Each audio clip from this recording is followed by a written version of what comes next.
Dubartiin takka yookaan ammoo shamarri takka miidhamni garaa keessaa akkamitti irra gahuu danda'a? Yoo irra gahe ammoo miidhaa akkamii isirra fiduu danda'a ka jedhu laallaarra haga dhumaan afaana turaa isiniin jedha. Assalaamu alaikum warahmatullaahi wabarakaatu. Akkam jirtan obboleewwan nagaa qabdu jirtu fayyaa keessanii. Torbaan dabre miidhama garaa keessaa qabaatu isii akkamitti beeytii ka jedhu viidiyoo waraabee jira. Namni hillaaliyyoo jiraatanii of duuba deebi'aa ilaalaa linkii isaallee description fi komantiillee jala isinii kaahaa isin fayyada viidiyoo sanillee seenaa ilaalaa kun ammoo kutaa lammaffaa isaati.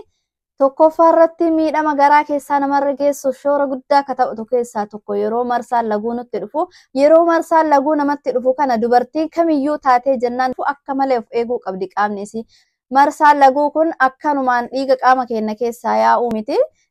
Killee ilmoodhaaf ilmoo ta'uudhaaf qophaahetu yeroo ilmoo hin ta'ini karaa dhiigaatiin karaa xuriitiin hormaata keenya keessaa yookaan ammoo gadaamessa keenya keessaa gadi baha waan ta'eef wanti isin gochuu hin qabne keessaa waan ulfaatu waan ulfaataa ka kiiloo kaasaa akkanatti lafaa ol harkisuu hin qabdanii qaamni keessan hormaati keessa yookaan ammoo gadaamessaan keessa yeroo sanitti banamee hormaati keenya banamee akkanatti afaan banee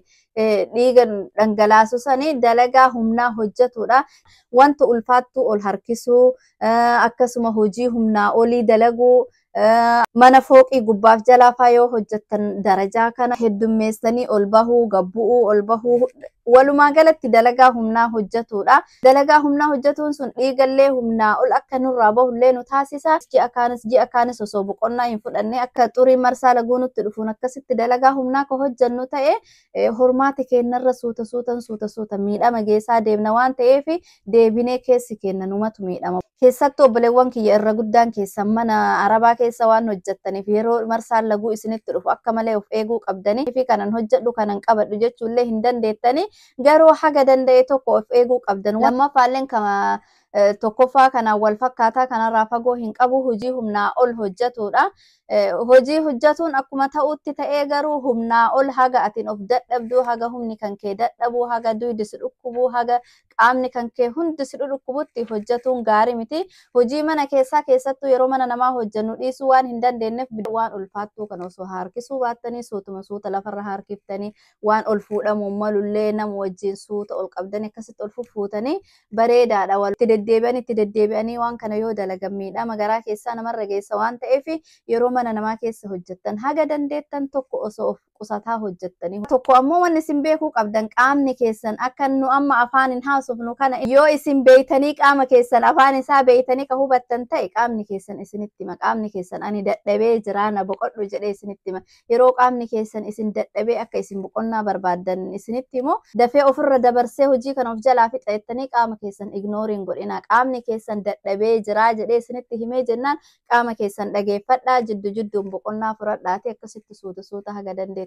hojii mana namaa keessaa ka hin dhumanne kana jettanii jiruu fuula keessan dura ofirraa balleessuu manna ormi namaa fi yaadu humnuma keessan akka bishaanii gadi dhuga malee of bira bahee dabarsa jettanii wanta jiruu keessan ka fuula dura ofirraan balleessina suuta waan ulfaattuu hin fuudhina dalagaa humnaa ol ofitti hin baay'isina haga dandeettan takka eenyuyyuu caalaa lubbuu keessan osoo dursitanii bareedaadha. Lubbuu keessan dursa. Sadaffaa irratti furdina qaamaa ka garmaleeti. Furdina qaamaa xiqqoo daddabaluun kun homaa miti garuu furdina garmalee akka malee yoo ka furdatanii akkanatti addaan ka'an ta'e qaamni garaa keessallee akkasuma hin furdatullee bira bahee taree moorallee baasaa cooma baasaa wanta garagaraatiin miidhama.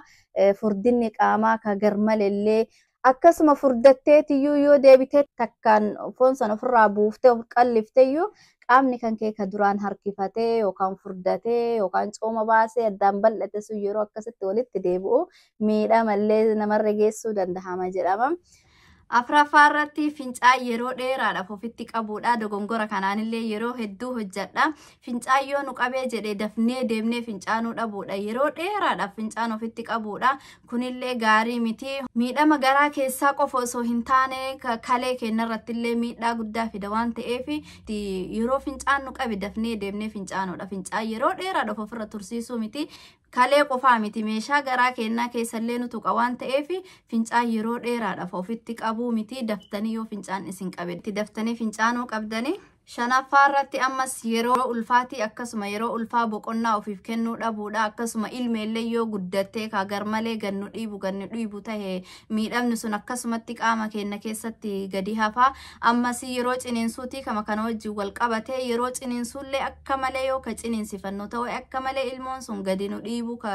nu cinqu ta'e sunillee nurra geessuu danda'a irra guddaan ammallee miidhama guddaan nurra geessu ka even yoo keessaa baanellee deebinee miidhamni sun nu wajjin deemu tokko yeroo ulmaati yeroo ulmaa boqonnaa fudhatuu dhabuudha qaamni keenya kanuu ilmoon gadi nu dhiibde ta'ii ka yookaan ammoo ciniinsuun osoo ittannu gadi qaamni keenya gadi bu'e suni boqonnaa osoo hin fudhannee yeroo ciniinsuu kunoo keessattuu biyya alaa kana keessatti nama gargaaru waan hin jirreef deetteetuma guyyaa 2-3 qofa ciifteeti ka gadi baatee kushiinaa seentu waa hojjetattu boqonnaa dhabuuni boqonnaa qaama keetiif kennuu dhabuuni akka malee miidhama guddaa namarra geessa miidhamni kun ammoo amma qofaa eegadeettee boodayyuu waggaa 2-3-4 yoo osoo teettee miidhamni sun yoo deebi'ee hin sirraahin akkasumattis nama wajjin deemu waan ta'eef yeroo ulmaan mallee keessattuu sirritti boqonnaa guddaa fudhatudha. Miidhamni garaa keessaa kun ammoo akkaataa miidhama keessan irratti hundaa'a hoo miidhami keessanillee xiqqaa ta'e akkasuma miidhamni isinirra geessullee xiqqaadha hoo miidhamni keessanillee guddaa ta'e akkasuma miidhamni isinirra geessullee guddataa deema fakkeenyaaf miidhama xixiqqaa keessaa yeroo ulfaa ilmoo ulfooftanii jettan humnaa ol dadhabuu ilmoon sun isinii gadi dhaabbatuu dhabuu ji'a 2-3 yoo teette garaadhaa isin bahuu wanta akkasiiti yookaan ammoo ulfilleen garmalee isinitti jabaatu wanta garaa ka isin dadhabdan ulfasan haga ji'a 9tiyyuu dandeettanii keessa baatanii hin dabarre miidhama gugurdaatti isin miidhama garagaraa isinirratti mul'isuu danda'a akkasuma ammas ilmooniyyuu isinii qabatu yoo isin nama yookaan heerumtanii abbaa manaa keessa wajjin jiraatu jalqabdan ilmoon isinii qabatu diduu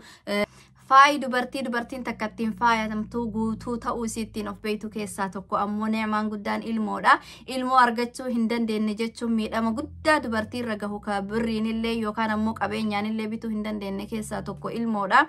ilmoo san argatuudhaafillee dhibuu danda'a argatuudhaaf yeroo dheeraa itti fudhatuu danda'a akkasuma ammallee akkan arganneefiyyuu miidhamallee irra geessuu danda'a waan ta'eef hoo shakkitanii miidhama garaa keessaa hin qabne jettan ammoo osoo hospitaala deemtanii doktora of laaltanii daftanii yaalamtanii yaala bareedaa argattanii bareedaadha isiniin jedha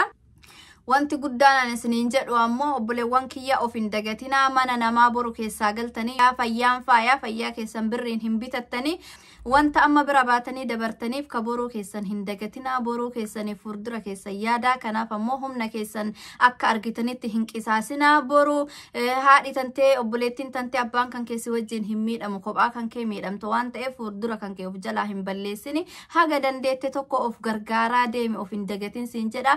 inshaallah ammoo yerootti aanutti akkam goonee mana keessatti nu warri gara doktoraa deemuu hin dandeenye mana namaa keessa hojjennu akkamitti of gargaaraa haga tokko akkamitti akka miidhaan keenya nutti hin baay'anneef of gargaarra ka jedhu inshaallah yeroo biraa viidiyoo qabadhee isinii dhufa torbaan irraa jechuudha torbaan yoo rabbi jedhe inshaallah viidiyoo bareedaa isin fayyada isin barsiisa barumsa irraa argattan jedhu qabadhee isinii dhufa akka ammoo daftanii viidiyoon kun yoo gadhiise isin bira gahuu fi